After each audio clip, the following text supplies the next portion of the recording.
Yo, shalom, shalom. First and foremost, we want to give all praise, honor, and glory to the Most High God, Yahweh, Bahashem, Hamashiach, Malak Yahweh Shah. All right, until the 12 tribes are doing this work in truth and sincerity, prophesying the downfall of this wicked kingdom and waking up the hopeful elect. All right, so what I want to go into today, man, dealing with the prophecies is walking them down, man. We see the prophecies, ain't nothing cracking more right now than the wars and the rumors of wars, right? All right, you got all of these different countries. I got a couple of YouTube and news articles programmed to my phone, and that's all you seeing is, Iran and Israel going to war, right? And that trickles down to a lot of different other things too, like Iran and Iraq. Iraq is they got dealings with America. Iran has dealings with Russia. Israel and Iran is going to war right now. They also just caught spies inside of Africa that was from Iran, right? And America has ties with Egypt, right? So we seeing all these things brewing up, man. And it's the Lord by way of his angels tapping in the minds of these kings, right? They're making them do that, right? You got America has sanctions on Iran, right? And if you look up the word sanction, let me get that right quick. If you look up the word sanction, this is what America goes around the earth doing, right? A sanction is a threatened penalty for disobeying a law or a rule. So when America puts a sanction on a country, this is what they're doing, right? They're threatening them with a penalty for disobeying a law or a rule. So we know America's the one that's in rulership, right? They're disciplined. They're trying to punish another country for something they do, what they call an embargo, right? So America has sanctions on Iran right now, right? And Iran is getting angry, right? That's why Iran been doing a lot of military drills, right? And if you watch these kind of things, you know exactly what we talking about, man. Right? So we see the wars and rumors of war starting to, break out more than anything, man. More than anything, more than the famine, more than the pestilence, more than anything, man. These wars is getting cracking, right? And it tells us that in the scriptures that, there's going to be a great day where all the Most High is going to summon all the kings of the earth to battle, right? So let me get this right quick. Let me get this Proverbs. So this is Proverbs 21:1. It says, the king's heart is in the hand of the Lord, as the rivers of water, he turneth it whatsoever he will. Right. So in this situation, the kings of the earth, the king symbolized for a country, right? Because they don't go by kings no more. They go by presidents. They go by governance systems, regimes, right? What they call, like they say, the Iran regime, the Iraq regime. That's talking about the government, right? So the Lord is in control of all these kings of the earth that's preparing these battles, man. It's creating these supersonic ICBM missiles, man. All right, because that's what it's all about. Let's get that right quick. Because we know, in the ancient times, when they fought, it was swords, spears, shields. We know that. But now we're living in a new age. Now they're fighting with nuclear missiles, nuclear fire. Right? This is Isaiah 9:5.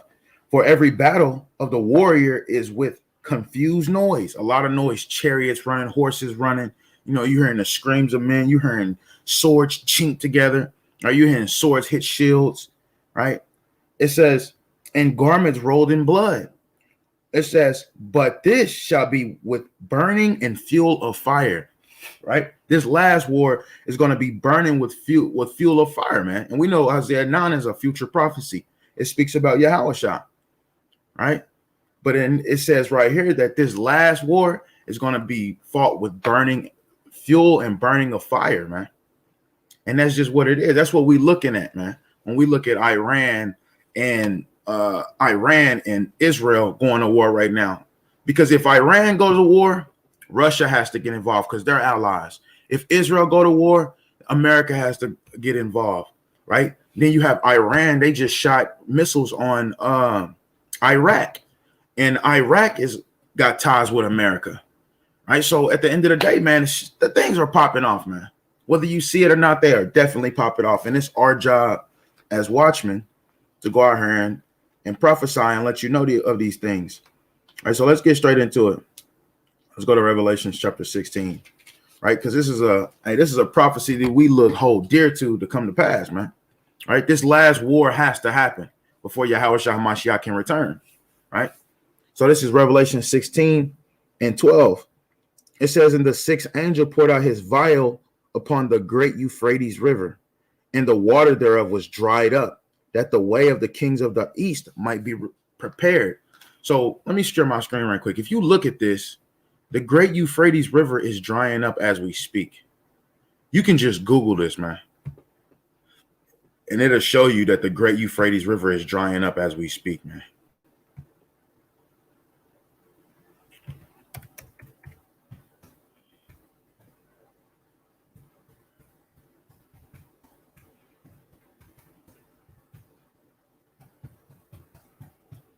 It's literally drying up like prophecy said it would dry up. Right? It's literally drying up like people like this, like the prophecies said it would dry up. The Most High said his doctrine is faithful and true, man.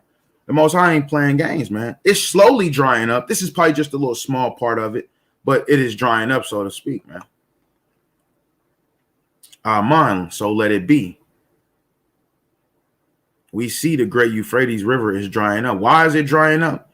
It tells us right here, Revelation 16 and 12. And the sixth angel poured out his vial upon the great Euphrates river, and the water thereof was dried up, that the way of the kings of the east might be prepared. Right. And we see Iran, they're the ones who's mostly right now in that area preparing themselves, man. They're doing so many different military drills. And when you do military drills, what they're doing is they're flexing. That's what they do. That's how they flex nowadays. They go out and do military drills, right? They go out there and shoot rockets in the air, right? In designated areas, right? But they're preparing for something. What are they preparing for? They're preparing for this last battle, man. All of these heathens are preparing for this last battle, right? And they got to fight whether they want to or not. But let's keep going. It says, and I saw three unclean spirits like frogs come out of the mouth of the dragon, right? The dragon goes into the Roman Empire, right? It says, Salakia.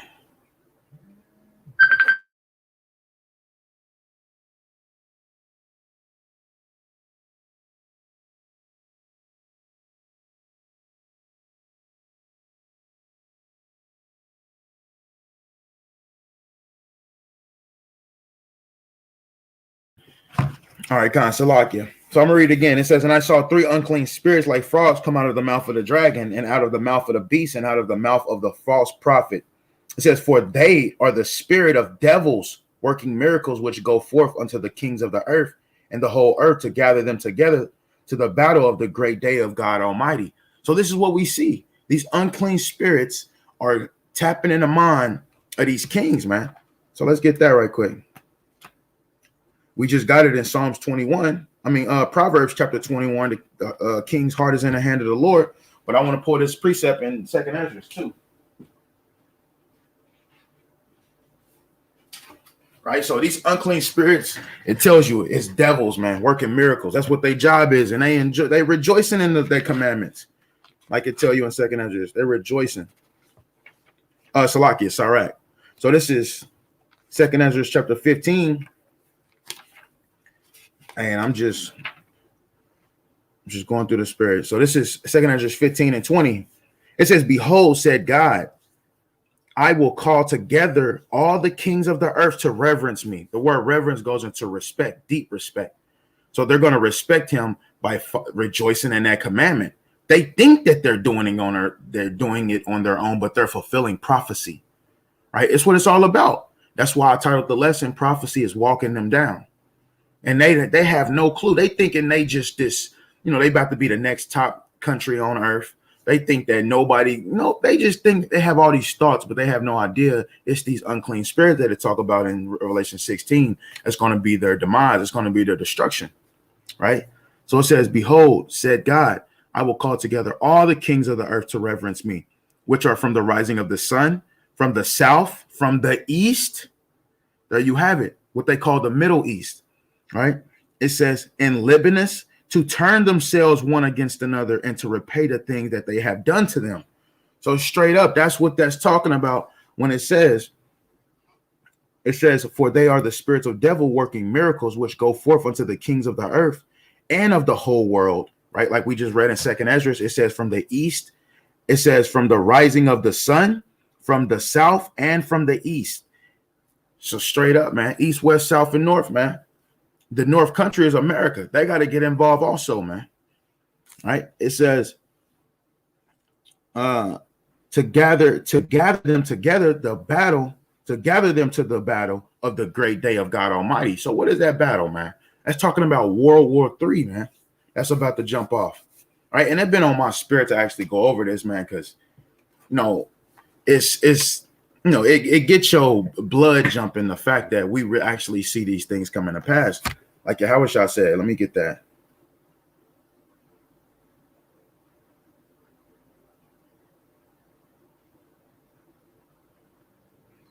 Let me get that right quick. This is Matthew 13 and 16.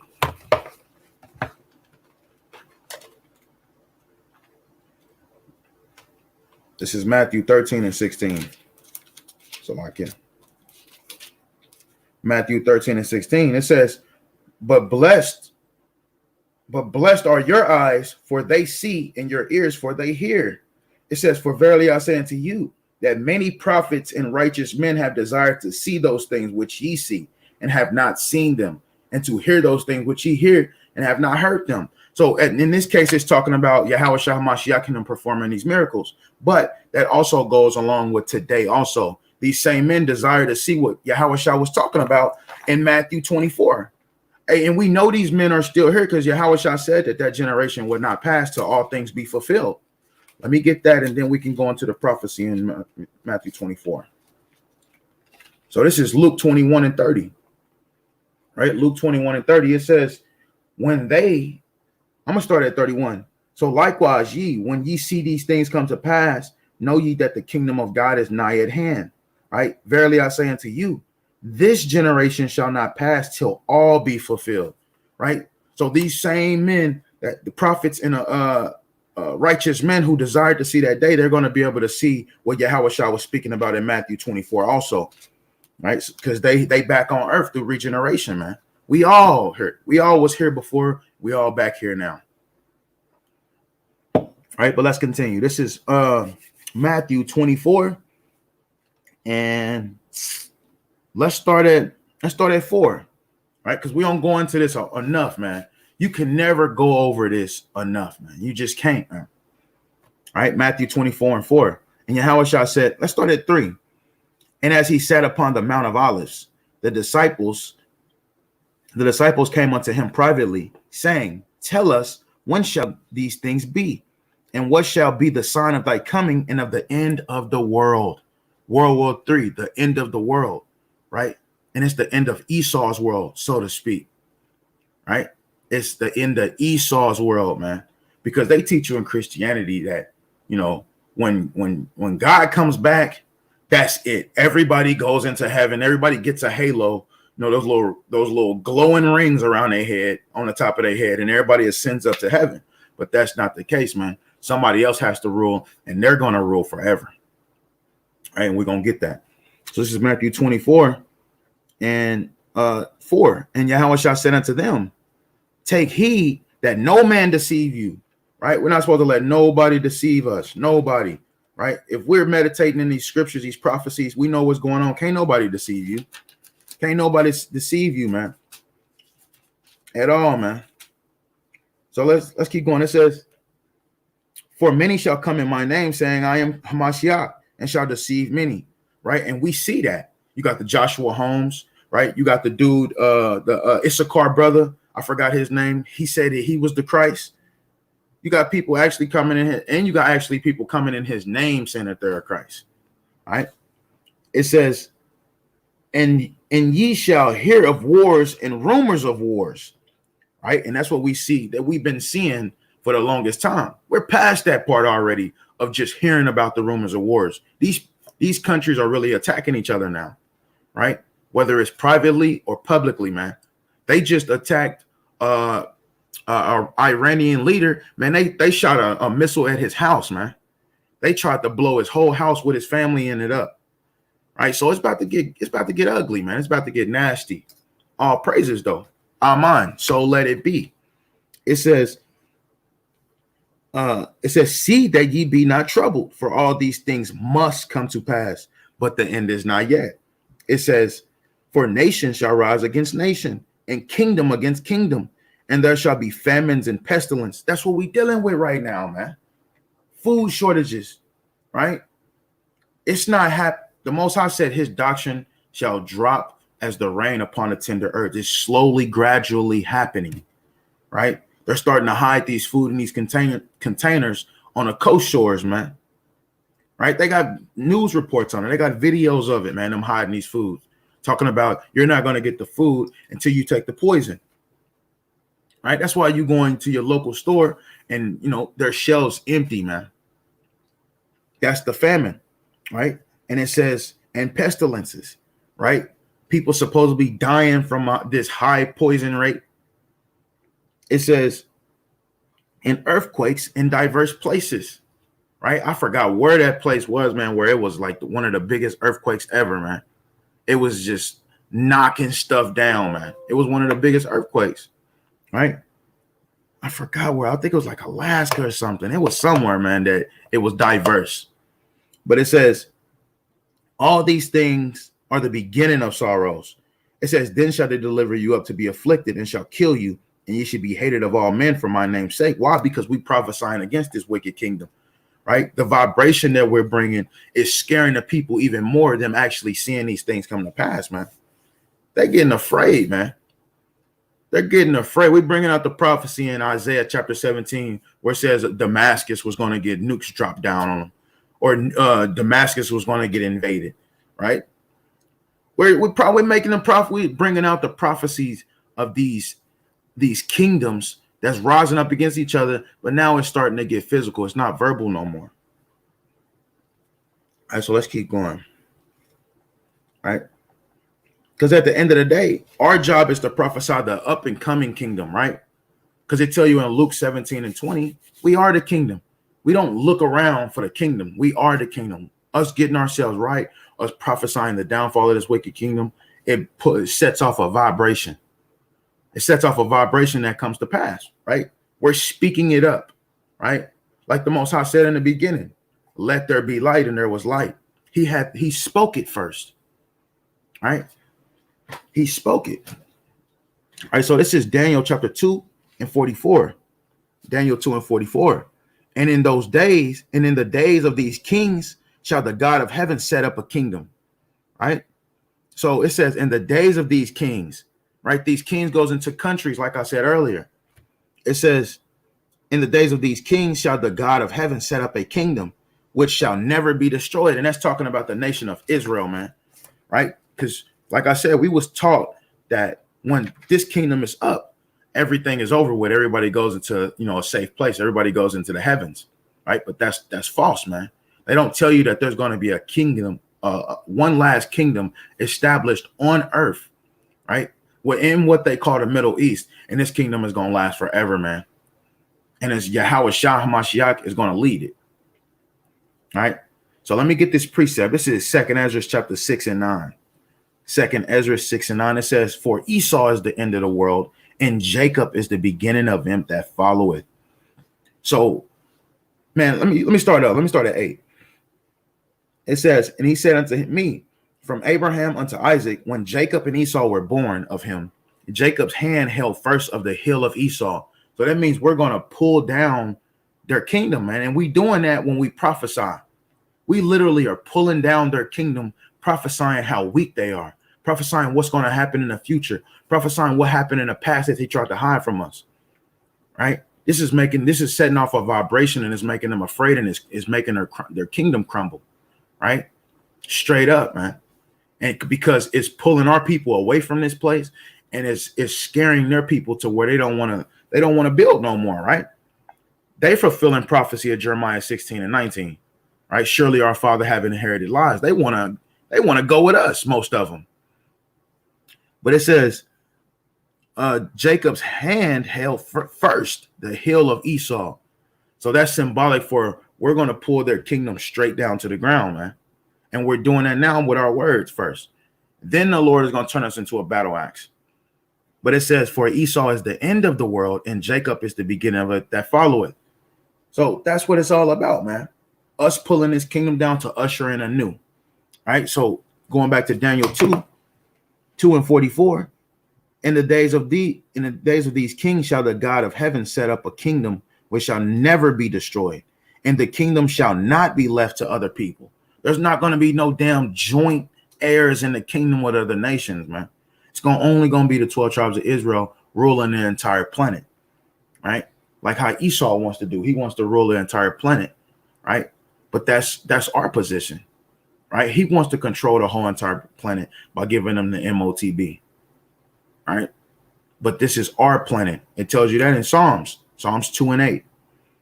Let's keep going. It says, but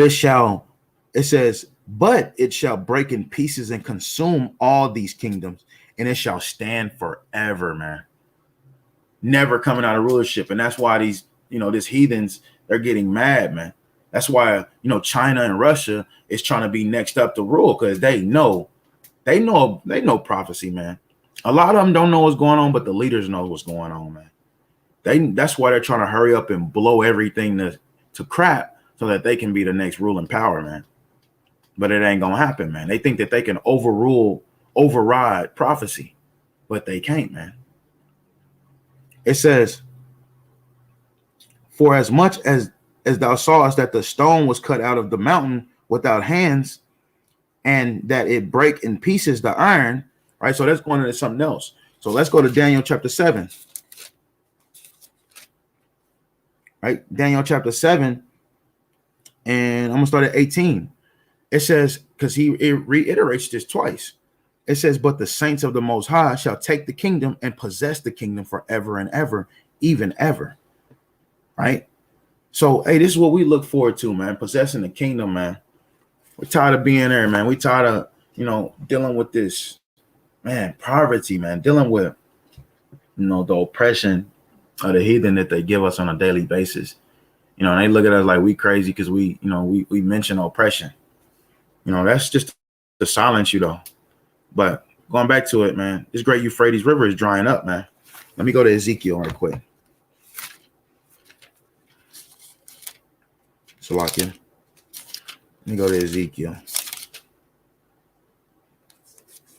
All right, because there's a judgment on all of these heathen. Man, it's a judgment on Tyre. Hey, and it tells you in Revelations 18:9. Hey, the same way Tyre got judged is the same way of Babylon, America, they're going to get judged, man. Right? Matter of fact, let's go to Joel. Right? Because it speaks about this great battle that they're going to have also. Right? It's prophesied all in the Bible about this last upcoming war. Right? And this last war, Yahushua going to get involved in. Right? So this is Joel chapter 3:1. Right? And this is definitely for the last days, man. Right? And you got to ask yourself, if those are the real Israelites over there, why the hell is they going to war? Because they tell you in Isaiah 2:1-4 that there are going to be no more wars, man. There's going to be no more wars when the real Israelites return back to their homeland. So what the hell is going on over there? Right? Because we see nothing but war over there. They ain't going to dare lift up a finger when the real Israelites getting back in the homeland, man. Yahushua ain't going for that. All right? So this is Joel 3:1. For behold, in those days and in that time, when I shall bring the captivity of Judah and Jerusalem, right? Bring us out of captivity and take us back to our homeland. It says, I will also gather all nations and will bring them into the valley of Jehoshaphat, right? The valley of Jehoshaphat goes into the valley of decision, right? He's going to make that decision. He's going to execute judgment, right? And we just read that in 2nd Ezra. Let me get it again. 2nd Ezra 15. Right? 2nd Ezra 15:20. Behold, said God, I will call together all the kings of the earth to reverence me, which are from the rising of the sun, from the south, from the east, and Libanus, to turn themselves one against another and to repay the thing that they have done. So reading Joel 3, I will also gather all nations and will bring them down into the valley of Jehoshaphat, and will plead with them there for my people and for my heritage, Israel, whom they have scattered among the nations and parted my land. Right? Because they tell you that in Ezekiel, that the land will be trodden underfoot until the time of the Gentiles be fulfilled. And it also says that in Luke, right? But it says that in Ezekiel also, right? Ezekiel chapter, I believe it's 35.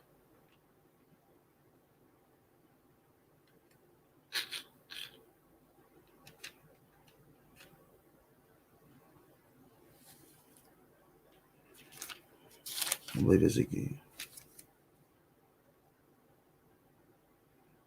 It says, right, so Ezekiel 36:5. It says, therefore, thus said the Lord God, surely in the fire of my jealousy have I spoken against the residue of the heathen and against all Idumea, because that's who in our homeland right now. Idumea, man. Esau, Edom. It says, and against all Idumea, which have appointed my land into their possession with the joy of all their heart, right? Because other countries helped put them right there in that homeland, starting with America, right? America helped place those Jew rats over there in 1948, right?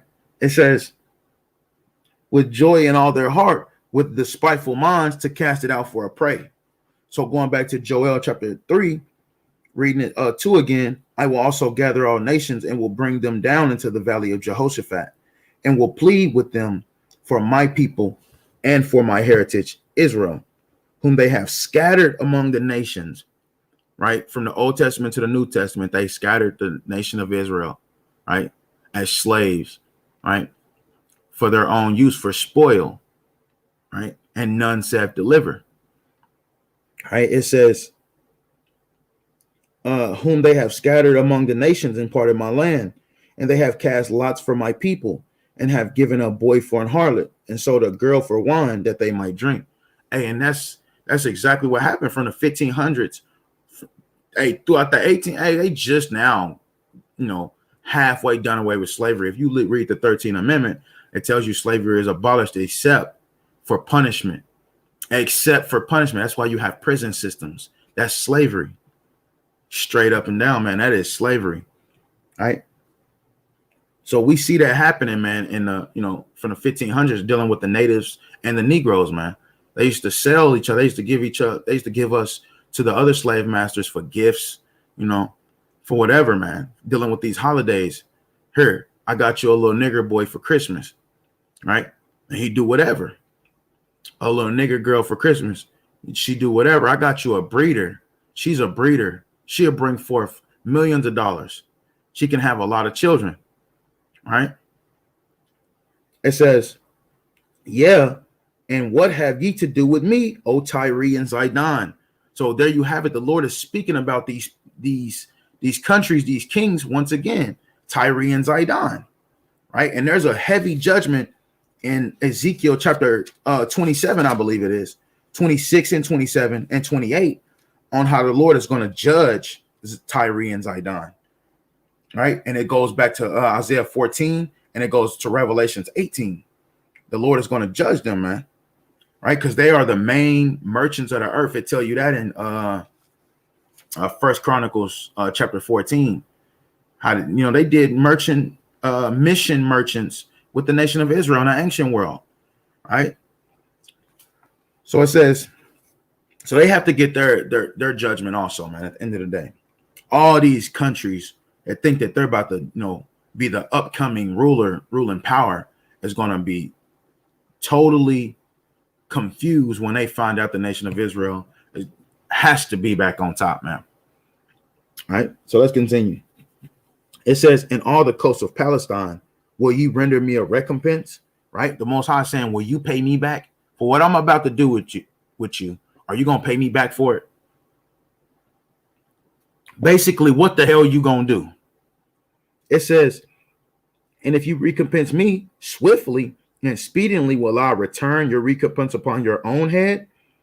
It says, because ye have taken my silver and my gold and have carried into your temples my goodly pleasant things. All right, so let's get that in Maccabees. right? Because that's what all the heathens did. Their whole desire was to take down Jerusalem and take the Most High God's gold and everything we had in the temple, man. All our belongings as spoil. That was all nations' desires, right? So let's get this from the Greek captivity. Right? This is First Maccabees chapter 2 and verse 8. It says, her temple is become as a man without glory. Her glorious vessels are carried away into captivity. Her infants are slain in the streets. Her young men with the sword of the enemy. And then it goes in to say, what nation have not had a part in her kingdom and gotten of her spoils? All her ornaments are taken away. Of a free woman, she has become a bond slave. So straight up, it says, and behold, our sanctuary, even our beauty and our glory is laid waste, and the Gentiles have profaned it, right? All the heathen nations, they all tried to come in and take all the vessels and all the gold and silver that was in the temple, man, and in the land. Straight up, man. So reading this Joel chapter 3 and 5 again, because you have taken my silver and my gold and have carried it into your temples, my goodly pleasant things. The children also of Judah and the children of Jerusalem have ye sold unto the Grecians. Straight up, sold unto the Grecians. That's crazy. And we can look at Tyre and Zidon. We can look at that as modern day, right? And let me show you. Let me show you why I say that.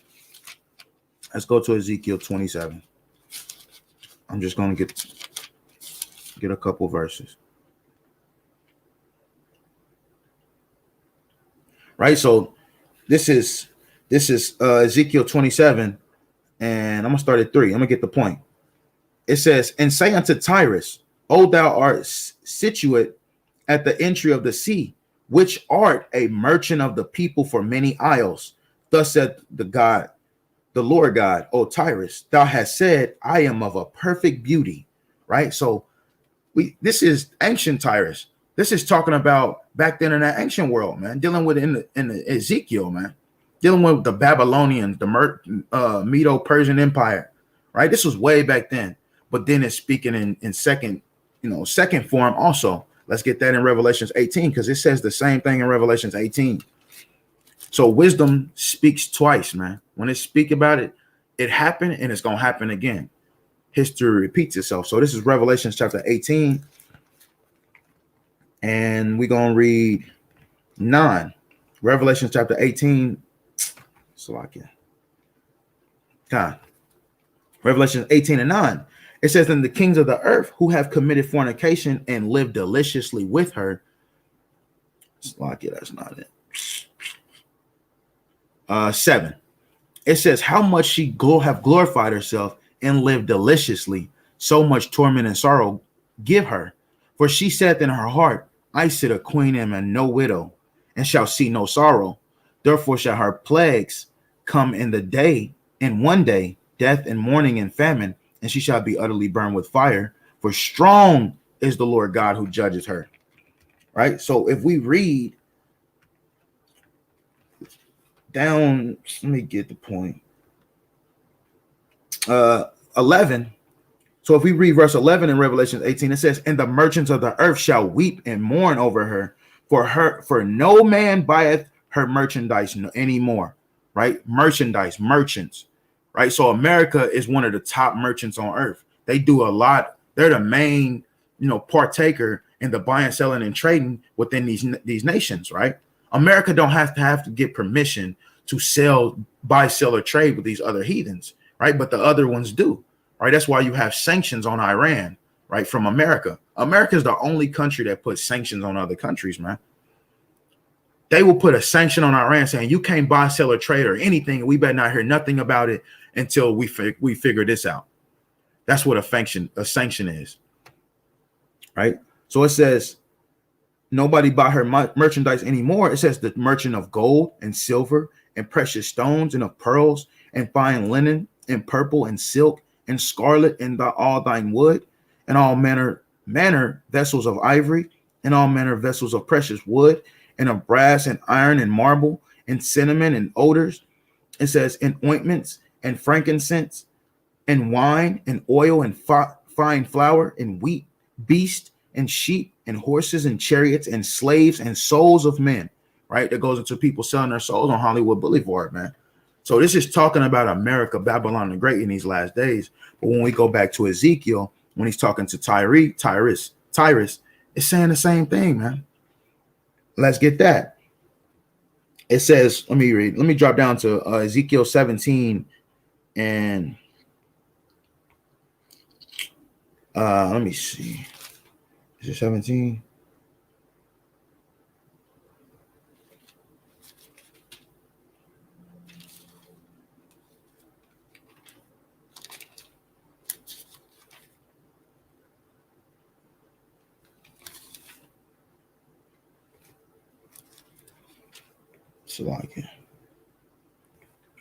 Right. So 27. Let's drop down.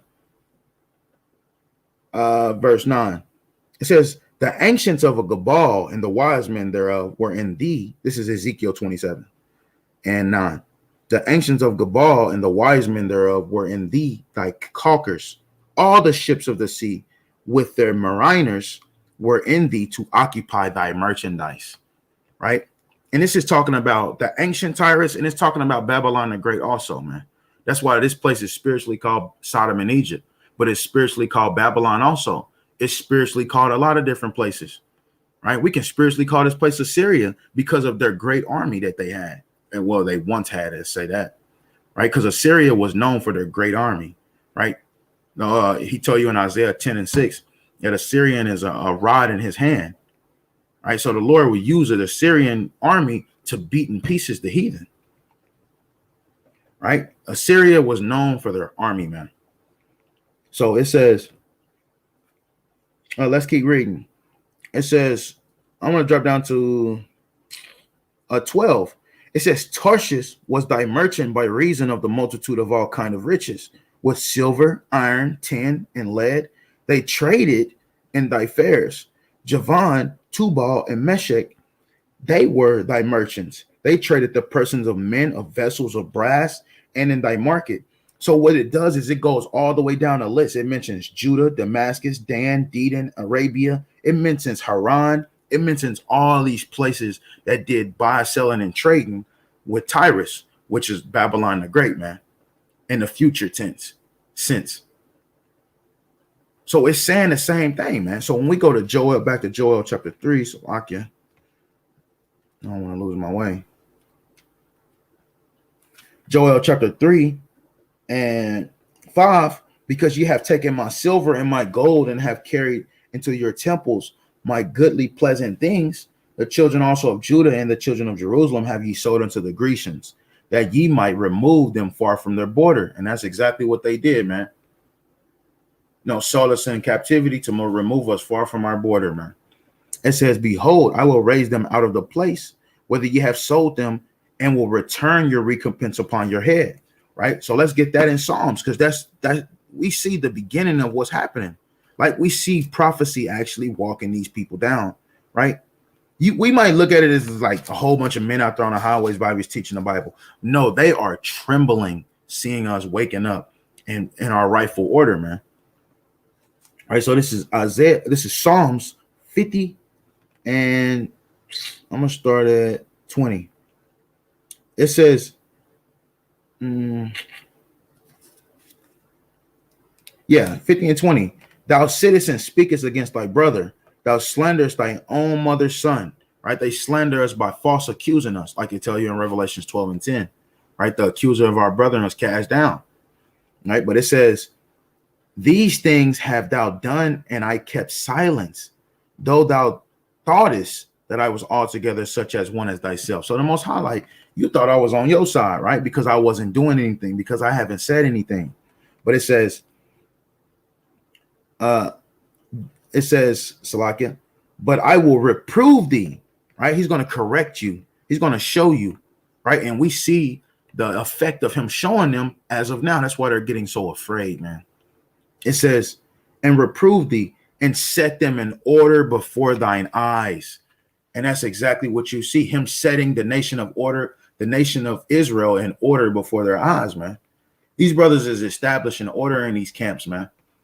Right? We went from 500 years of docile captivity, poverty, getting our backs whipped, to being set in order by the Most High God, man. Prophecies is walking them down. Prophecies is coming to pass, man. So the Lord said, I will set them in order right before your eyes. Joel chapter 3 and verse 7. Behold, I will raise them out of the place where ye have sold them. Right? It tells you on, let me get that prophecy. All right. This prophecy already happened, right? Now it's time for the reverse part of it. Deuteronomy 28 and 68. And the Lord shall bring thee into Egypt again with ships, by the way whereof I spake unto thee, thou shalt see it no more again, and there ye shall be sold unto your enemies for bondman and bondwoman, and no man shall buy you.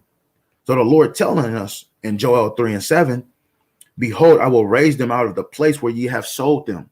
Right? We were sold for bondmen and bondwomen here in Babylon the Great. The Lord said, I'm going to raise them and I'm going to set them in order right before your face. Right? And then he says, and will return your recompense upon your own head. Right? So that's where we go into these wars, man. Right? Because we just read that. We just read that in 2nd Ezra chapter 15. But if you keep reading, he tells you why he's going to bring the kings of the earth together, right? To reverence him, right? So it says 2nd Ezra 15 and 20, right? One more time. Behold, said God, I will call together all the kings of the earth to reverence me, which are from the rising of the sun, which is the west, from the south, from the east, and Libanus, to turn themselves one against another. It says, and to repay the things that they have done to them. And then it says, like as they do yet this day unto my chosen, so will I do also, and recompense in their bosom. Thus said the Lord God. So straight up, the Lord telling you why he doing that. I'm going to bring all these heathens together. They're going to be fighting. I'm going to have them smashing each other. I'm going to send my son, and he going to smash the residue of them, and they're going to take them into captivity, man. That's what it all boils down to, right? That's why the Most High tell you in Joel 3 and 7, behold, I will raise them out of the place whether ye have sold them, and will return your recompense upon your own head, man. But we're going to give them double, like it tells you in Revelations 18. We're going to give them double, man. So let's keep going. It says, verse 8, and I will sell your sons and your daughters into the hand of children of Judah, and they shall sell them to the Sabians, to a people far off, for the Lord has spoken it. The Lord telling you, hey, this is going to happen, and you best believe it's going to happen, right? And the Lord tells us to go out there and prophesy this. This is what we prophesy, right? That's why they call us doomsday. They call us prophets of doom, right? They say we don't prophesy about nothing else, but that's what the whole Bible is full of, man. Prophecy, and it's not good, right? Because the earth is not good. The earth is out of order, right? Like it tells you in Psalms, it tell you that the earth is out of course, man. All right, so Psalms 82, but this is Jeremiah chapter 21 and 8. It says, the prophets that have been before me and before thee of old, right? He said the prophets that has been before me and before you. He's speaking to us in 2021. He says the prophets that have been before me and before you, right? Right? The scriptures are written for our learning, right? So it's talking to us. It says, the prophets that have been before me and before thee of old prophesied both against many countries and against great kingdoms, of war and of evil and pestilence. So that's what we're going to do, man. We're going to prophesy war, evil, and pestilence to this wicked kingdom, man, because we don't want this place to thrive. We want to see war. We want to see bloodshed, right, between the heathen. It's funny because that's less work that we have to do, starting with Yahweh Shah Mashiach. All right, so this Joel 3 and 8, verse 9, proclaim ye this among the Gentiles, right? This Gentiles right here is heathens. In the Old Testament is heathens, mostly heathens, and in the New Testament is talking about our people, because our people became Gentiles, right? It's minded, Gentile minded.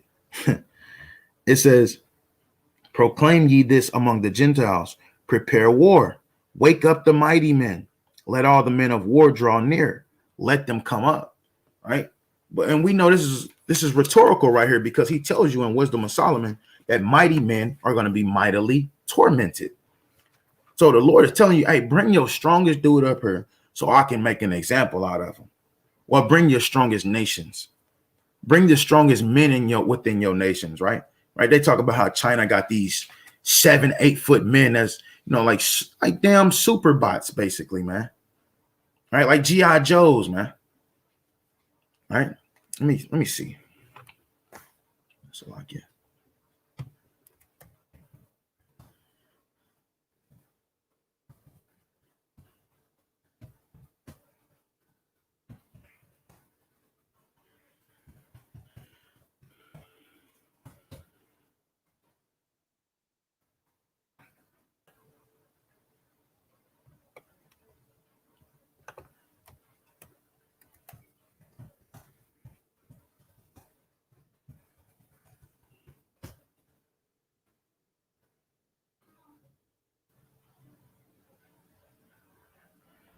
All right, well, I guess I can't find it, man. I have to find it some other time, but let me keep going on this. It says, Joel 3:9, proclaim ye this among the Gentiles, prepare war, wake up the mighty men, let all the men of war draw near. It says, let them come up. It says, beat your plowshares into swords and your pruning hooks into spears, right? So this is going into, you use plowshares and pruning hooks to reap harvest, right? To use for planting, to turn over dirt. The Most High says, use that and make weapons out of it. This is what he's commanding the heathen to do.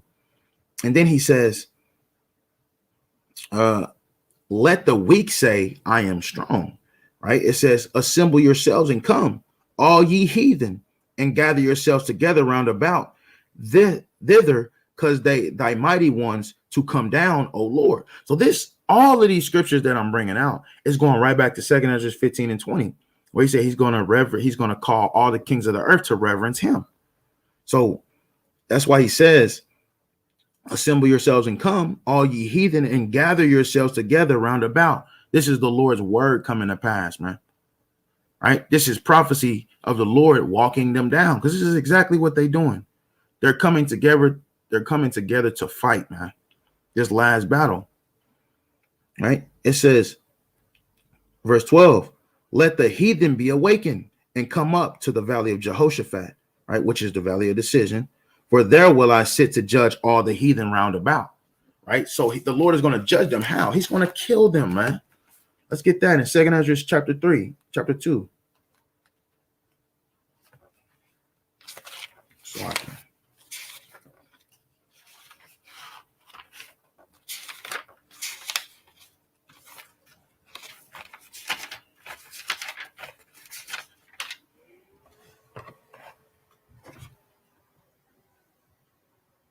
What did I say in 2 Ezra? I'm tripping.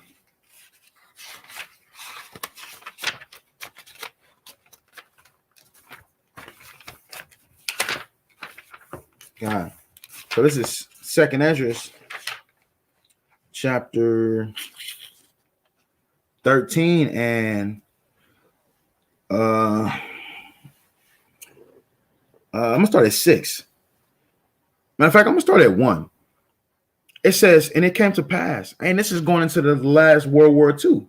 It says, and it came to pass after 7 days, I dreamed a dream by night, and lo, there arose a wind from the sea that it moved all the waves thereof, and I beheld, and lo, that man waxed strong with the thousands of heaven, and when he turned his countenance to look, all the things trembled that were seen under him, and whensoever the voice went out of his mouth, all they burned that heard his voice, like as the earth felleth when it filleth the fire. Right? It's talking about things melting away. Right? It says, and it's talking about his mouth, it goes into those chariots. It says, and after this I beheld, and lo, there was gathered together a multitude of men. Right? Like we reading in Joel chapter 3, right? Like we just read in 2 Ezra 15, right? Like we read in Ezekiel.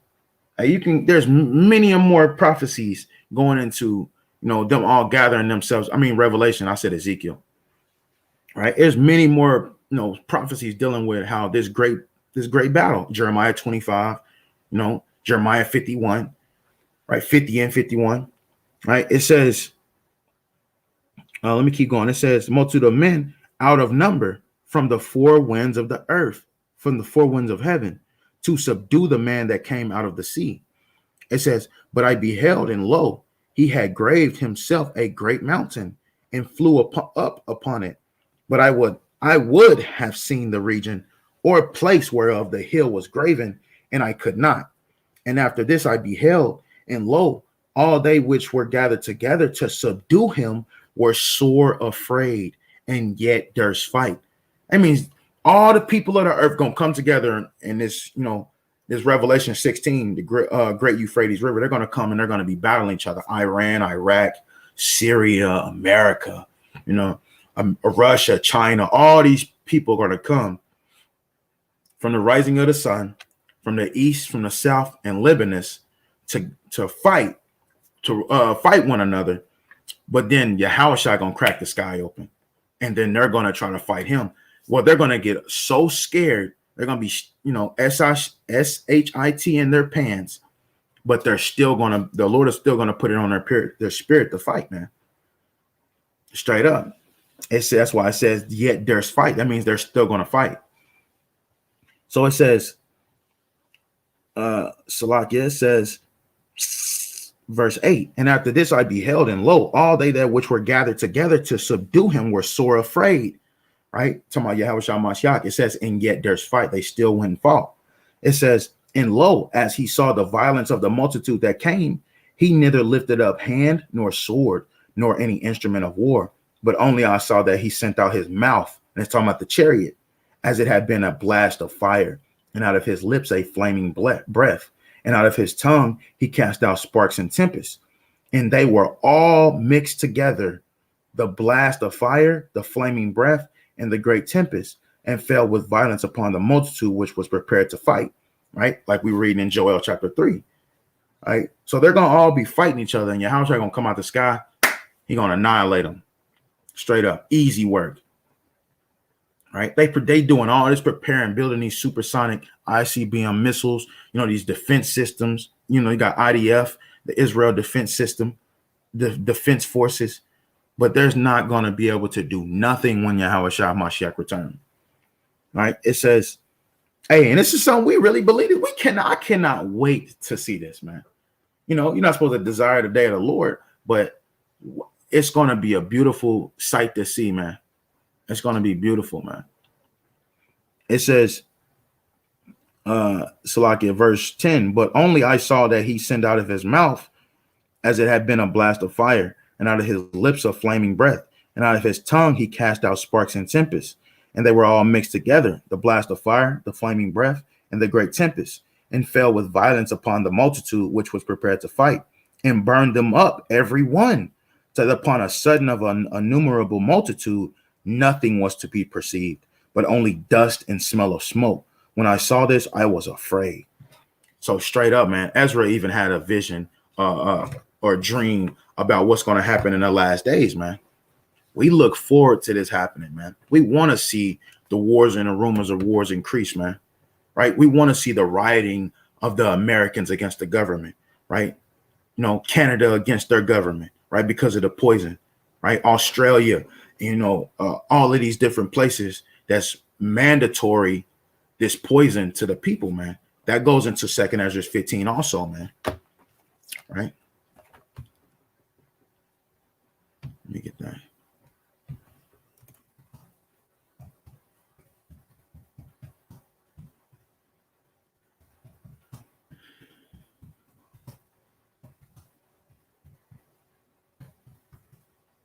Let me just do this.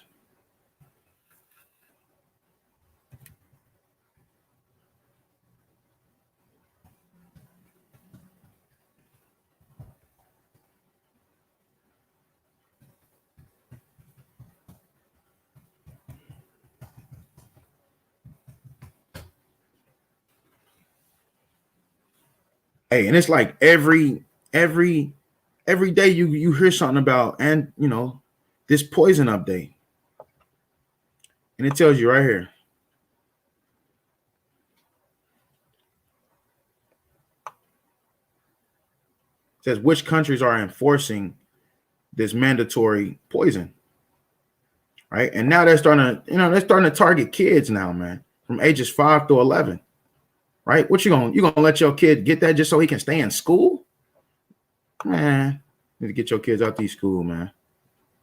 No talk. Locking my computer going slow.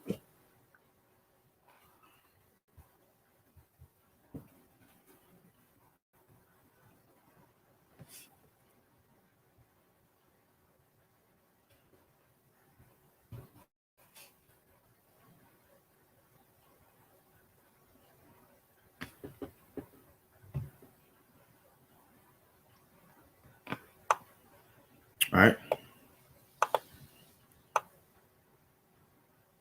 It says, let's just go through it. We can just read a little bit of it. It says the new U.S. rules require most federal employees to be anti-poison, as well as employees of companies larger than 100 employees, who will either have to be, cured or face mandatory testing. Right. It says the tough new requirements apply to about 17 million healthcare workers, as well as educators in federally run schools and programs. So what this right here is going to cause a great insurrection, man. It's going to cause the people against the government, man. That's where prophecy comes to pass, right? By natural things. This is where these prophecies are going to come to pass, man. These prophecies ain't going to come to pass just for no reason, man. Things have to happen for these prophecies to come past. And we're looking at it right here, man. Don't look at this and ignore this, man. This is nothing to be ignored, right? This is where it's becoming the people versus the government. One people shall stand up against another, man. The classes war, man. All right. The classes war. It says right here, Biden had also called on governors to require poison cures for school employees, and all between 80 to 100 million people will be covered by the new rules, which will be implemented under occupational health legislation. U.S. Post Service workers, however, were not included in Biden's executive order, Salakia. And when they do this, I love looking up executive orders. When they do this, it's finished. It's written in stone. There's no turning back after they do that. So they're already putting forth these executive orders, man. They just haven't totally made them, brought them forth yet, right? Just like you don't know that America's not in the hands of, America's in the hands of FEMA. FEMA owns America. Trump signed America over to FEMA when he was in the House. But they don't speak about that. But pretty soon, FEMA's going to take over with everything. They're going to just take over. You ain't going to hear about Biden no more. You ain't going to hear about none of the presidents no more. Or they're going to be using him as a vessel to bring forth their agenda. Right? We're in the hands of FEMA right now. Right? That's why you have, FEMA is the one who, you got FEMA news. Right? That's why you have FEMA, the one who's making these decisions on what to do and what not to do, man. And that's why you have FEMA camps. Right? It's going to be for the ones that want to stay, the ones that do not want to take the poison. FEMA camps are for us, man. Right? It tells you about how schools, man, they targeting the children and everything, man. But this is not no game, man. We got to look at this and praise the Most High God, man. See if we can find something else. Right? But this is causing an uproar, man.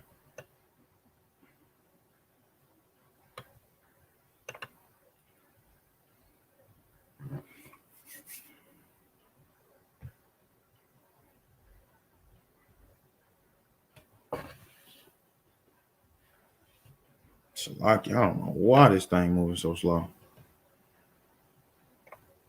right, so this is August the 5th. All right, and this is what we have. Look at this, man. It's like a whole bunch of nuts, man. And these people they're ready to give up their life, man, to continue in their, if they ain't trying to listen to God, you think they're gonna listen to you taking away their rights? They already feel like the Most High is taking away their rights and they rebelling. So they're gonna rebel against the government 10 times more, man.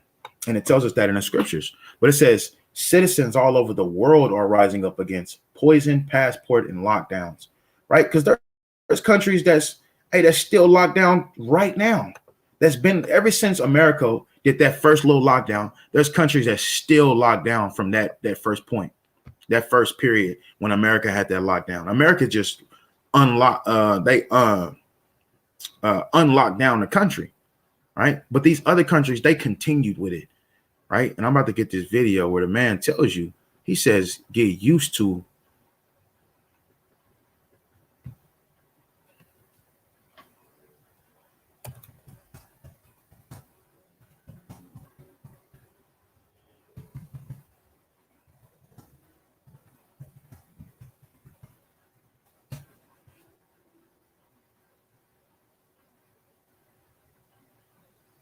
This is what it's like, yeah.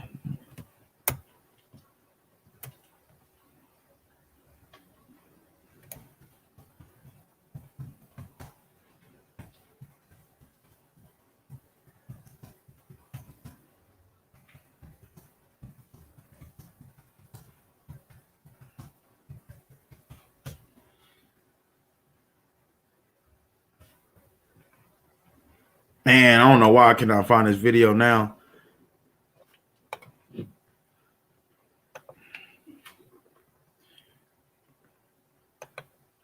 I don't know why I cannot find this video now, man, but it was I believe it's Australian government. He tells you things are not going back to normal. Get used to the new world order, man. Straight up. He came out and said it, man. I got to find this video. I have to find this video. 1 second.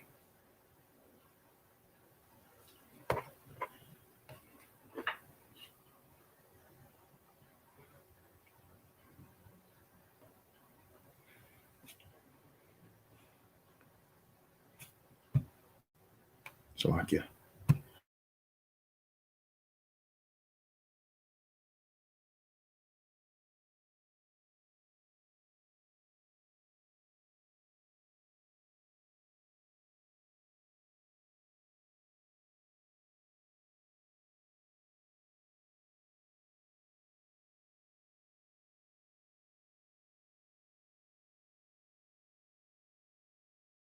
All right. I can't find the video, man, but Lord willing, I can pull it back up and I can do a lesson over it, man. He said, get ready for the new world order, man. So that's what we got to get ready for, man. But hey, let's get this in Job right quick, though. Then we go back to Joel. Right? This new world order that we see is not going to work, man. And they've been doing this new world order. They've been working on this for so long, man. When you look on the back of the dollar, it says Novus Ordo Seclorum, and that means new world order, man. Novus Ordo Seclorum. Look on the back of your dollar. It says that, man. That means new world order. So they've been doing it ever since the dollar came into play. And before that, right, it was a new world order once Christopher Columbus and his men so-called discovered America. Right, the new world order started then. They're just now getting to a part where they're being successful. Right, but this is Job 5:12. It says, he disappointed the devices of the crafty so that their hands cannot perform their enterprise. And enterprise is success. So it says he disappointed the devices of the crafty so that their hands cannot perform their success. So they're not going to be successful, man, at all. They're going to try to starve us out. They're going to try to create diseases and throw it out to the people and watch the people die so that they can come to them begging and pleading. But it's not going to happen, man. The elect is not going to conform. And that's just what it is, man. So going back to Joel chapter 3. Joel chapter 3 and 12. Let the heathen be awakened and come up to the valley of Jehoshaphat. For there will I sit to judge all the heathen round about. It says, put ye in the sickle, for the harvest is ripe. Come, get you down, for the press is full. The fats overflow, for their wickedness is great.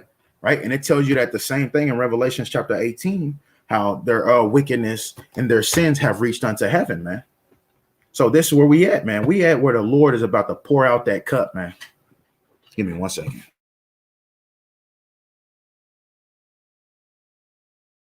Right. So the Lord is about to pour out that cup, man. Straight up. And we get to see, Lord willing, we get to see with our own eyes, man. Like Yahushua said, blessed are your eyes, for ye see and you hear the things that the prophets and the righteous man always desire to see, man. Right? Straight up. But let's keep going. It says, verse 14, multitudes in the valley of decision. For the day of the Lord is near in the valley of decision. So straight up, the Lord.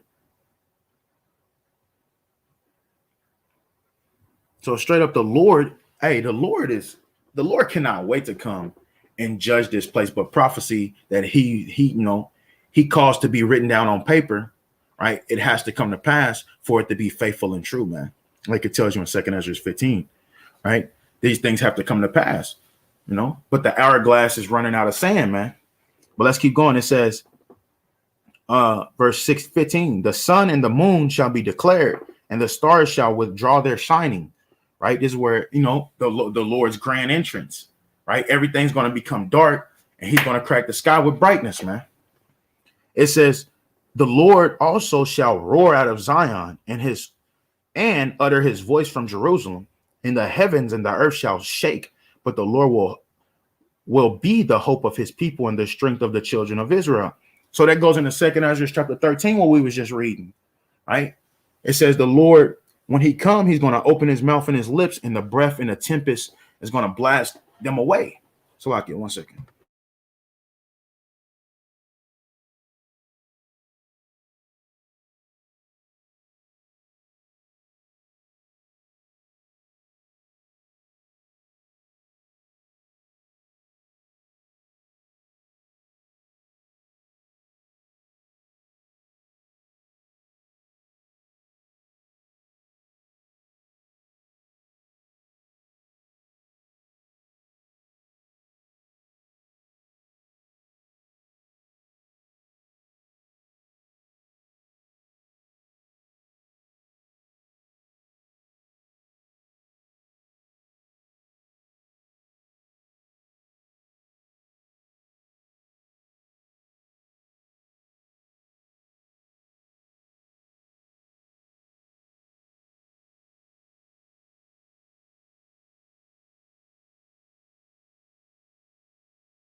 All right, Salakia.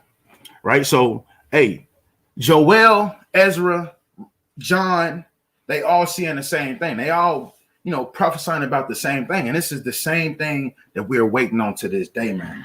Till this day, man, we're waiting for the destruction of these nations to go up against each other, fight so the Lord can crack the sky. Because when the Lord cracked the sky, hey, then should we ever be with the Lord, man? Lord willing, if we're part of that number. Right. And Yahushua want what he was promised. So let's get what Yahushua was promised right quick. Right. Revelation chapter 5 and 12. It says, saying with a loud voice, worthy is the Lamb. Right. John 1 and 29. Yahushua Mashiach is the Lamb that was slain to receive power and riches and wisdom and strength and honor and glory and blessing. Straight up. That's what Yahushua, he want. He want his promise, what he was promised, man. And we want it also, man. We want what's best for Yahushua Mashiach, and Yahushua is going to, he's going to part not only the earth, but he's going to part that riches, wisdom, knowledge, strength, and understanding to his men, his elect men. Right? You just got to continue in the faith and dare, man, because it's about to get shaky, man. These heathens going to war. That means, they're going to put the squeeze on you, man. For real, man, because Jacob's trouble got to come before that also. And I want to do an update, video on that, man. You can never go over that too much. Also, man, Jacob's trouble, man, you can never prepare enough for Jacob's trouble, man, because that is definitely, what's coming, man. All right, so let me get this. Let me get this in Ezekiel.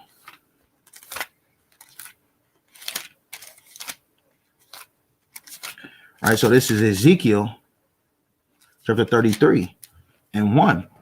Again, the word of the Lord came unto me, saying, Son of man, speak to the children of thy people, and say unto them, when I bring the sword upon a land, if the people of the land take a man of their coast and set him for their watchman. So how do you do that? By you following them, you watching their videos, you set up this man to be your watchman. It says, if when he seeth the sword cometh upon the land, he blow the trumpet and warn the people. Blowing the trumpet is actually, prophesying. All right, let's get that in Amos chapter 3 right quick. All right, this is Amos chapter 3:6. Shall a trumpet be blown in the city, and the people not be afraid? It says, shall there be evil in the city, and the Lord have not done it? So we have this understanding the Lord is who does it, right? But it also says this. It says, surely the Lord Yahweh, surely Yahweh thy power will do nothing, right? But he revealeth his secret unto his servants, the prophets. So his prophets have all this information. They're the watchmen. They're the ones who blowing the trumpet, watching these news reports, these articles, man, and bringing it forth, man. All right. They're bringing it forth, man. All right. And I'm trying to get better on, being a watchman, as in, looking at the news report, these articles, and bringing them forth. I really need to start actually putting these articles, actually writing these articles down. Right. But hey, try to go off the spirit more than anything. Right. And we see for sure, man, like I said, I'm going to say it again. You have Iran. This is the cream of the crop, man.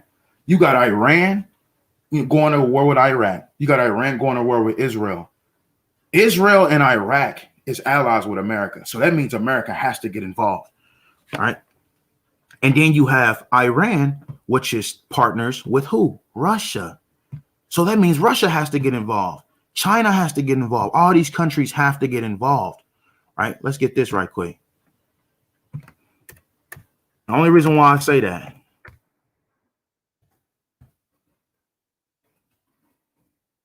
Only reason why I say that is this. When you look at this,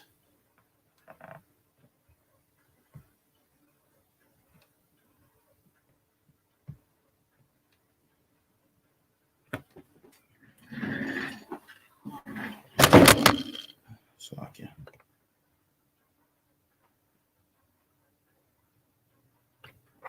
That's not what I'm looking for.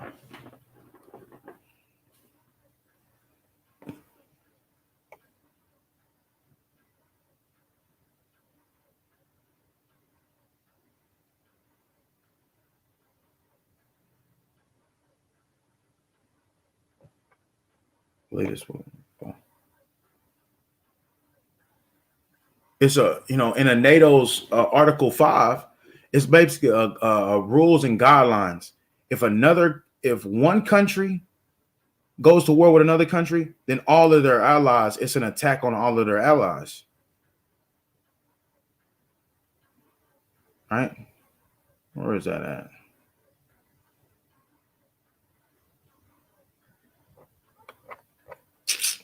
European Affairs. And where is that at? I just had it too.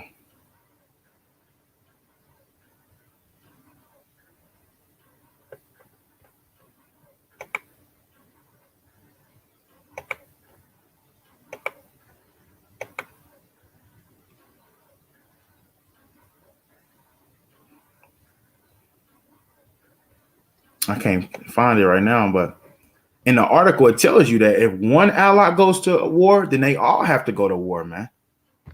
So when we look at this, America's involved with all these different countries. We are allies. We are united.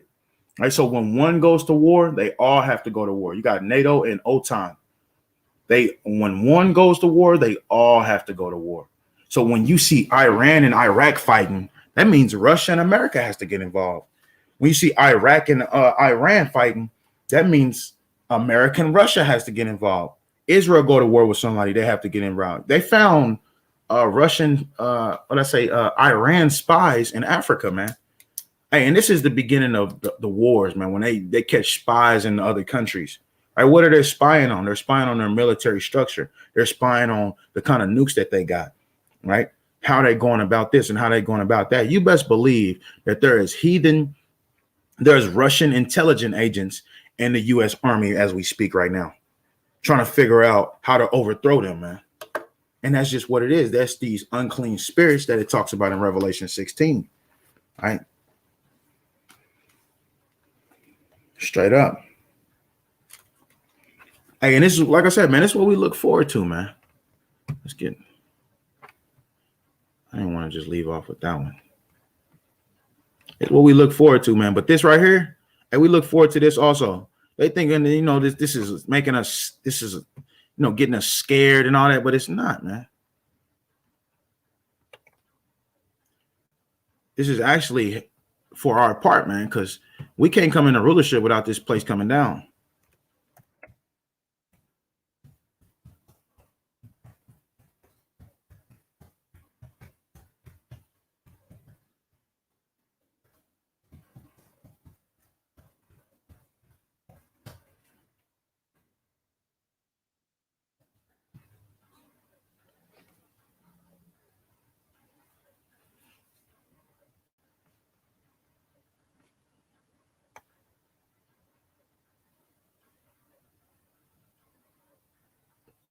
So these are the places that's tourist banned indefinitely.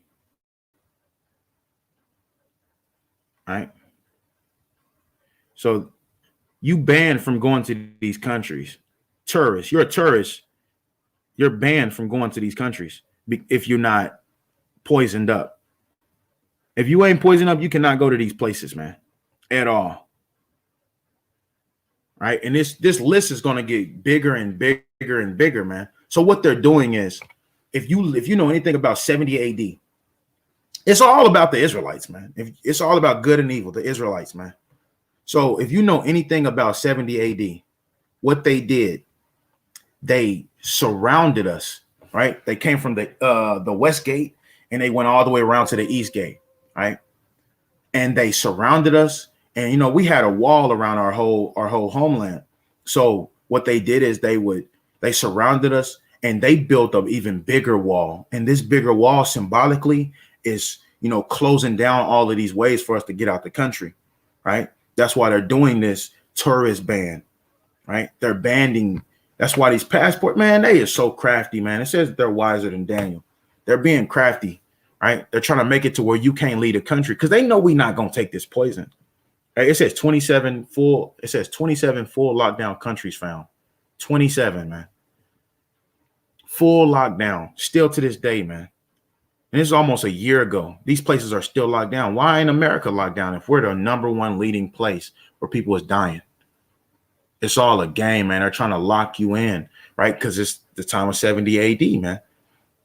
Right? What they do in 70 AD, they build an even bigger wall around it, and they couldn't get in, like at first. So what they did is they would build underground tunnels, and they would set them. On fire. They would come under the ground, under the wall, and they would come up and they would set fires, man. You know, to try to, invade, basically. Right? They would set up things like that, like go underground, you know, set up fire, you know, and they finally got one of the walls down, right? And they breached, and they sacked Jerusalem, man, in 70 AD. I mean, pretty sure you know what's going on, man. It took 5 months to sack Jerusalem, but in this today's sense, man, honestly, man, our people are already conforming, man. Our people, they ain't trying to come back to the Most High God, man. Because whether you take it or not, if you don't come back to God, you finished, man. You are finished. 27 places that's fully locked down still, right? And most of these are European countries, right? You got Venezuela, right? Venezuela, you know, you heard the article that was going on with them with the famine, right? This was before the pestilence came, the famine, where, you know, they most richest people in that whole country, man, was turning into prostitutes. They had the women, the top doctor in the whole Venezuela. She said out of her own mouth she had to turn into a prostitute to feed her family because of the great famine that was there. So we see these prophecies coming to pass. So imagine everybody else under her, right? We seen the video of them digging in, you know, dumpsters trying to find food, man. Hey, but at the end of the day, this is what the world is coming to, man. And the Most High God is not playing. Let's get that. Let's get Deuteronomy 32:1. This is Deuteronomy 32:1. Give ear, O ye heavens, and I will speak, and hear, O earth, the words of my mouth. My doctrine shall drop as the rain. My speech shall distill as the dew, as the small rain upon the tender herb, and as the showers upon the grass. So everything the Lord is saying, it's not coming back void, man. He's whatever he said is going to happen. We see it happening right now, man. And there's nothing nobody going to be able to do about it at all, man. You thinking this is going to go away, and it's not. It's just not going to go away, man. I wish I can find this video of this man saying that.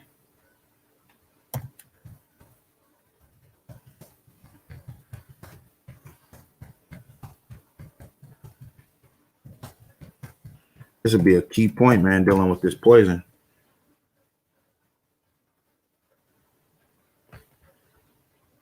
Man.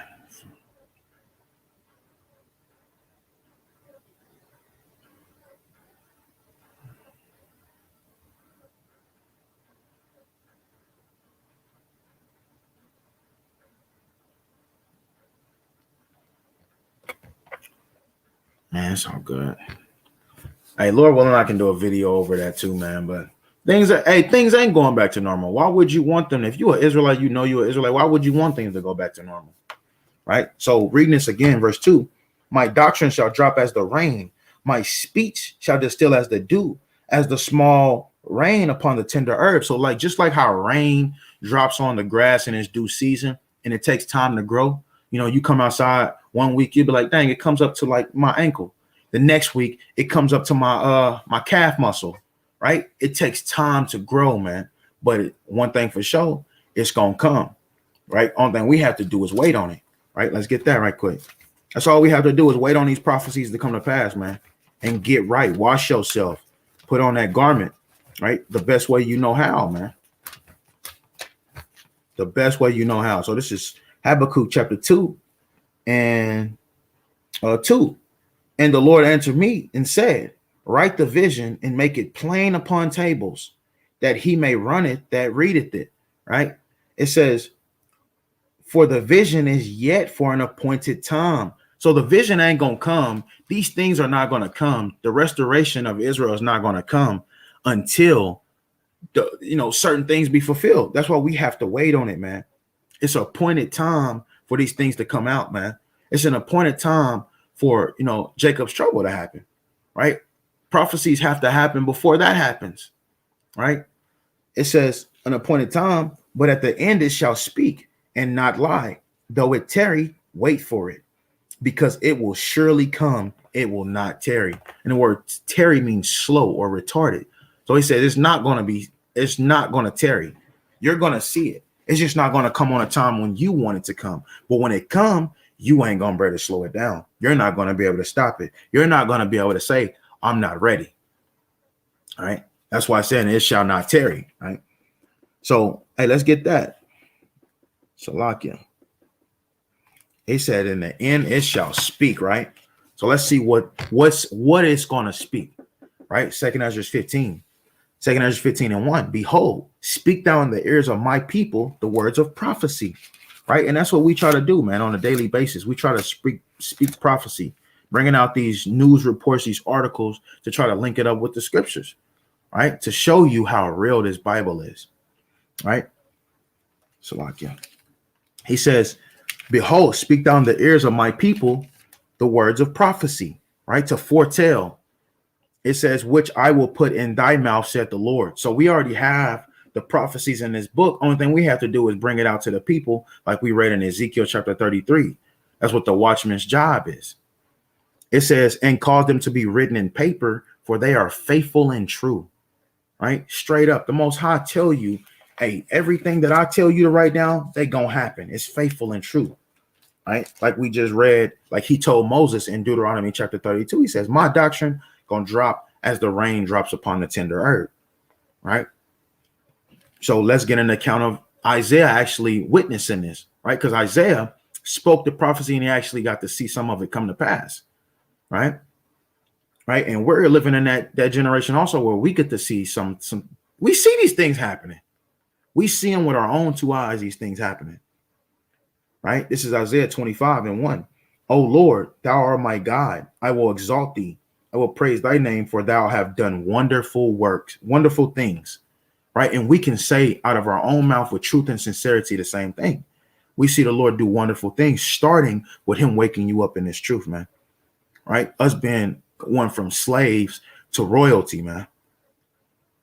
It says, thy counsels of old are faithful and true. Right. The same thing he told Ezra. He says, my judgments, my counsels are faithful and true, man. The prophecies that I tell you to write down are faithful and true. So let's get into it. Let's keep going. Verse 3. I'll read verse 2 again. And cause them to be written in paper, for they are faithful and true. Fear not the imaginations against thee. Let not the incredulity of them trouble thee that speak against thee. Right? That's self-explanatory. Right? Don't be afraid of the things you be thinking, like, oh, I'm gonna die. My family gonna die. I might not make it. I might make it to Jacob's trouble, but I might not have no food. You know, the Lord might not be with me. Don't fear those things in your head, because that's Satan. That's Hashatan in your head, right? Trying to get you to give up, right?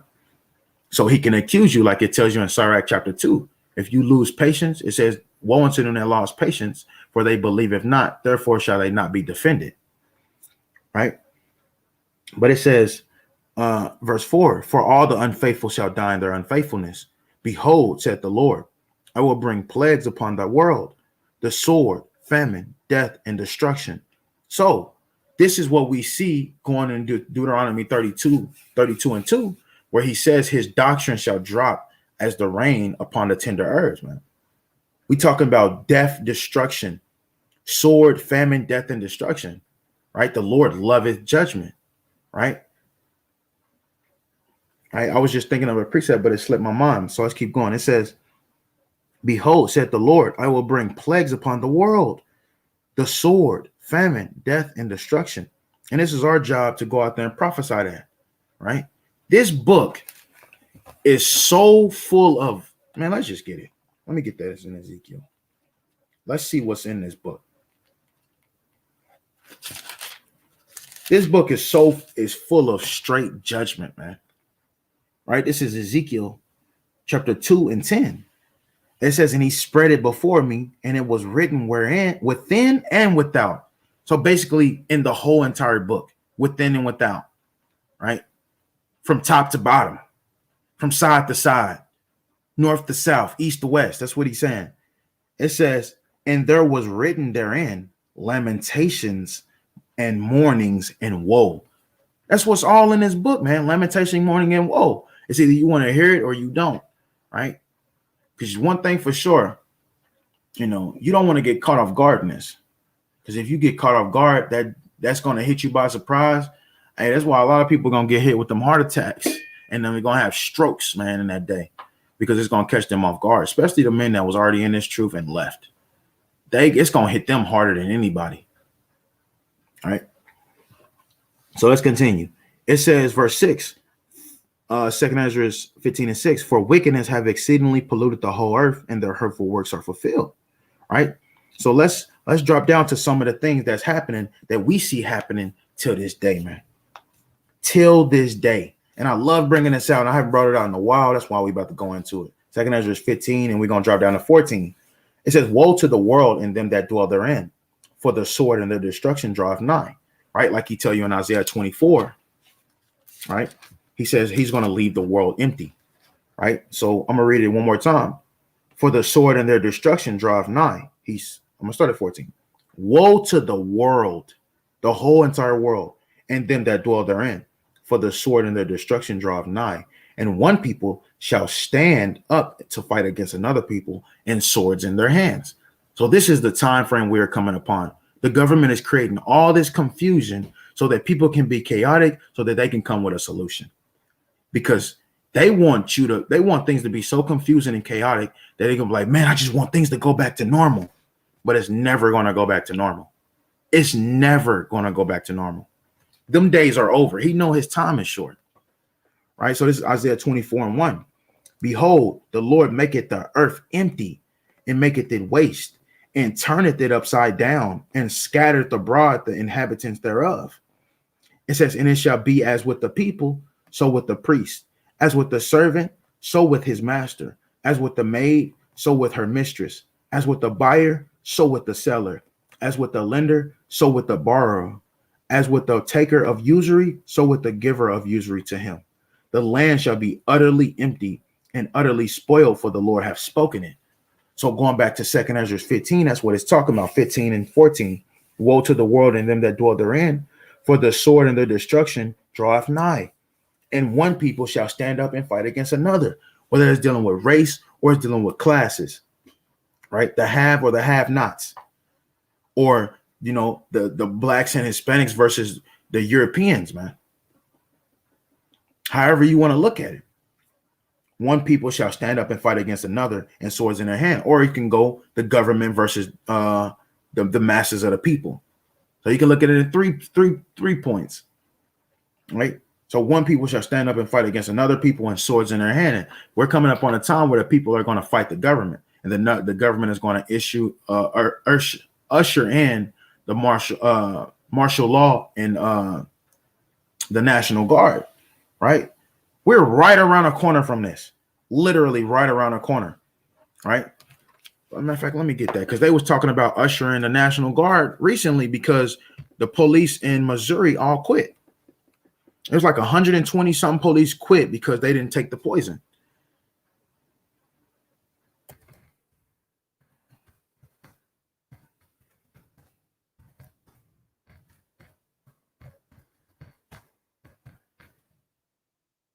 Lock you.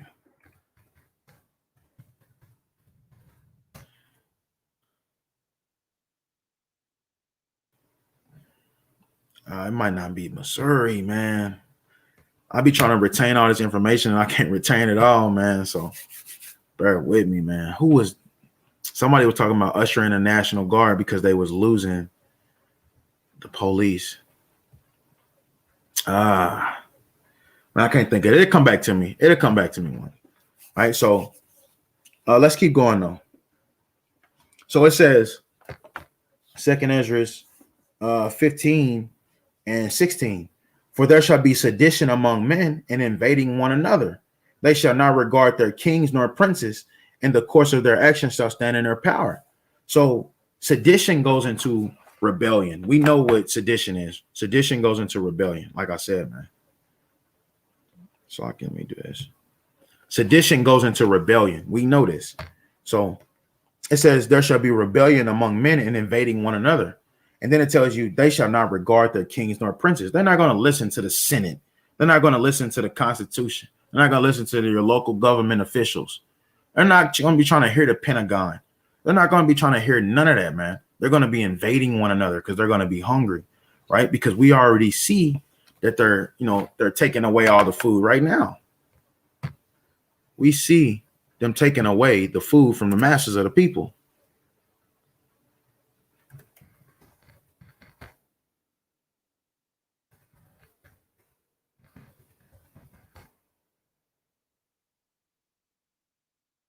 So I'll get 1 second.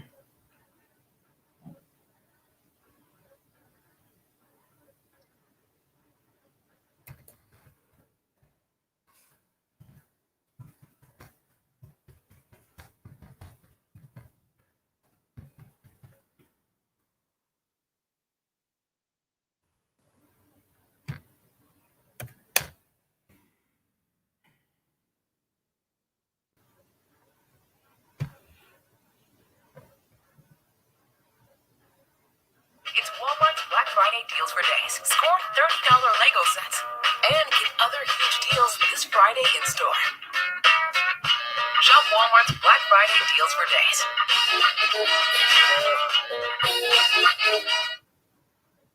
Off the coast of Los Angeles, the reason you're paying more for everyday items and perhaps struggling to find some in the store, a vital parking lot in the Pacific. Container ships, mostly from Asia, stretching across the horizon. Hey, and when you look at these containers, these ships with these containers, Salakia. When you look at these ships with these containers, these are the merchants of the earth that we was reading about in Revelation and in Ezekiel chapter 27. These are the merchants. We rode along with LA Port Police Marine 12. It didn't take long. The radar suddenly filled with ships. That's it right here. They're right outside the outer harbor. 76 ships waiting for up to 10 days each to enter the port of Los Angeles or nearby Long Beach. Everywhere you look, there's a ship just sitting out here on the water. And 500,000 containers. But this is just one component of the stretched global supply chain that runs from Asian manufacturers across the Pacific to American consumers, now backed up and bottlenecked. Gene Soroka runs the Port of Los Angeles, America's biggest. How many ships a day now are coming in here? In the last month and a half, we're averaging 18 ships a day. That's nearly double the number that arrived daily before the pandemic. Making matters worse, there aren't enough truck drivers to take the goods from the docks to the nation's stores. Hey, straight up. So that's good enough right there. So we see these containers, they're being put on halt, right? There, you see the containers, they're taking them off the ships, they're letting them dock and board, but they're not allowing these trucks to go out to supply these places. That's why you walk into a store and you got empty shelves, right? And they're doing all this so that you can take the poison. So this is going to cause a great sedition, right? So it says, for there shall be sedition among men and invading one another, and they shall not regard their kings nor princes. This man you see on this TV right here, this man, they ain't about to listen to him. This dude, they is not about to listen to him. They're not going to listen to Biden. They're not going to they're going to try to get Trump and Obama to come up and say their little speeches. Nobody's going to hear them, though. Nobody's going to hear the Pentagon. Nobody's going to care about them saying we're going to establish martial law if things do not calm down. They're not going to hear none of that. They're not, bro. Do you know what it's like being hungry? You know, people get angry when they get hungry. All right, let's keep going, though. It says, and the course of their action shall stand in their power. So if they're strong enough to take it over, that's what's going to happen, man. If they're strong enough to invade and get one of these containers, that's what's going to happen. Right? That's the time we're coming upon. Dog eat dog world. Salakia. But let's keep going. It says, a man shall desire to go into a city and shall not be able. So that city can go into country. So when we go back to this, Salakia, where was it? It was one of these.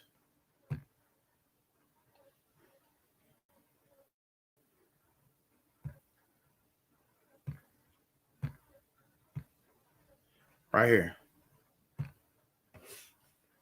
A man shall desire to go into a city and shall not be able. We seeing prophecies being fulfilled right before our eyes, right here. You cannot go into these countries, man, if you're not fully poisoned up, man. And they know the masses of the people. A lot of people are getting the poison. I'll tell you that. That's for sure. But like you said, things are still not going to go back to normal. These places are still going to be locked down until everything gets in order. But it's still not going to go back to normal. It's all a game, man. It's all a game, man. I wish I could find this video of this man saying that get used to the new world order. He said things ain't going back to normal. And he said it with pride. He said, man, things ain't going back to normal. Just get used to the new world order. Matter of fact, I can do this.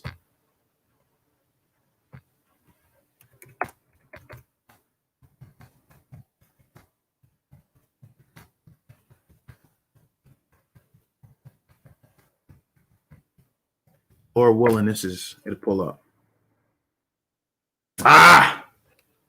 Man, I wish I could find this video. Man, I wish I could find this video, man.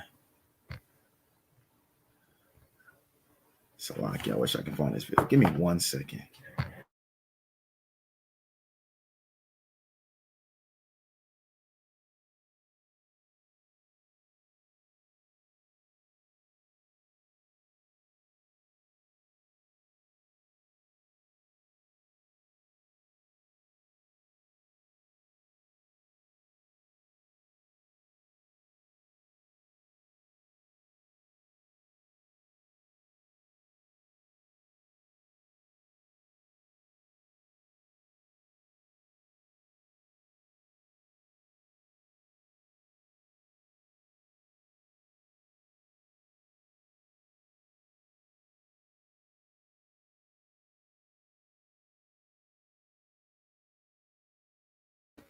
All right, man. I can't find the video, man. When I find the video, I'm gonna definitely do a lesson because it's a reason why I can't find it. So that means it's very needed. All right. So let's keep going on in 2nd Ezra chapter 15. So 2nd Ezra chapter 15 and 17. A man shall desire to go into a city and shall not be able. So that's what we look at with these lockdowns, man, or these different countries, man, these different cities. Eventually, wherever you from, you're not gonna be able to leave that place either. Like I'm from Oklahoma. Eventually, I'm not gonna be able to leave Oklahoma. Right? It goes right back to 70 AD, man, when they surrounded us and then they invaded us. They moved in on us, man. And when they move in, Jacob's trouble has begun. When you see the martial law troops outside, telling you to go back inside of your house, martial law has begun. Right? Well, Jacob's trouble has begun. Right? So it says, for because of their pride, the cities shall be troubled and the houses shall be destroyed and men shall be afraid. Hey, and the Lord is not going to defend these people that this happened to, man. Why? Because it says because of pride. So let's get a precept on dealing with pride. Let's get a precept dealing with pride right quick. Sirach chapter 10. Right? This is Sirach chapter 10 and 12. The beginning of pride is when one departed from God. So because of pride, the city shall be troubled. Hey, all of these people got to get that work, man. And the Lord is he's going to defend his men. He's going to hide his men. All right. So it says the beginning of pride is when one departed from God and his heart is turned away from his maker. For pride is the beginning of sin. And he that have it shall pour out abomination. Right. And we go over a couple chapters over 15 and 13. It says the Lord hates abomination and they that fear the Lord love it not. But it says, and therefore the Lord brought upon them strange calamities and overthrew them utterly. So how do he do that? Let's read 2nd Ezra 15 and 18 again. For because of their pride, the city shall be troubled and their houses shall be destroyed and men shall be afraid. A man shall have no pity upon his neighbor, but shall destroy their houses with the sword. Right? The modern day sword is the gun. And spoil the goods. Take away whatever the hell they want out of your crib. Right? They might hog tie you and your kids. It says because of the lack of bread and for great tribulation, right? So that's exactly what it's talking about, right? Of them, the strange calamities that the Most High are going to send and overthrow them, right? But then it tells us because of lack of bread, man, right? And we just looked at that about the containers, man, being left at the on the shores, man. These trucks are not getting out, right? Because people are quitting because they're not taking this poison. That's just what it is. A lot of people are quitting. Right. So you're going to have famine. You're going to have famine because these trucks are not getting out. But it's all design. Right. It's all design. Right. Straight up. So man. Hey, that's all I got for now, man. Lord willing, I can find that video and do a lesson over that, man. I'm definitely about to find that video. Hey, but Lord willing, you was edified, man. I want to give all praise, honor, and glory to the Most High God, Yahweh, Bahashem, Hamashiach, wa Malak Yahweh Shah. And to the 12 tribes out here doing this work in truth and sincerity. Hey, man, I'm going to do my best to get my ducks more in a row. I know I couldn't find certain things. But Lord willing, next time we won't have that problem, man. Shalom.